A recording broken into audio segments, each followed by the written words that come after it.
Чувашии прошел диктант «Выдающиеся земляки». Участникам выделили 45 минут на то, чтобы ответить на 30 вопросов, посвященных жизни, деятельности и творчеству знаменитых людей республики.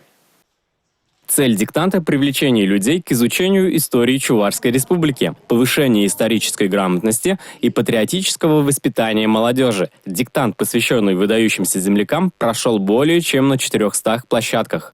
Для того, чтобы наши школьники действительно имели представление о плеяде выдающихся уроженцев, мы проводим сегодня этот диктант. Он проходит в каждой школе Чувашской республики. Кроме того, в муниципалитетах определены центральные площадки для того, чтобы сюда могли подойти не только школьники и студенты, но в том числе и молодежь, и взрослые. Дмитрий Захаров тоже решил проверить свои знания. Чтобы ответить на все вопросы, ему хватило и 15 минут. Участники диктанта отметили, что многие задания дались им легко, но были и такие, над которыми пришлось подумать.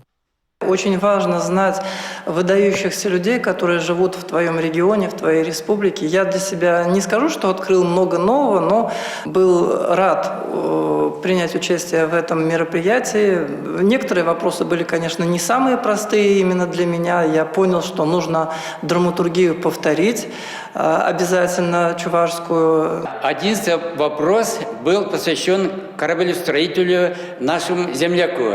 Я чуть-чуть, конечно, подумал, не сразу смог ответить, но все равно нашел правильный ответ. Диктант «Выдающиеся земляки» прошел и в муниципалитетах. Все участники республиканской акции получили сертификаты, а победители – дипломы. Алексей Иванов, Милена Алексеева, Алексей Зотиков, Сергей Емельянов, Республика.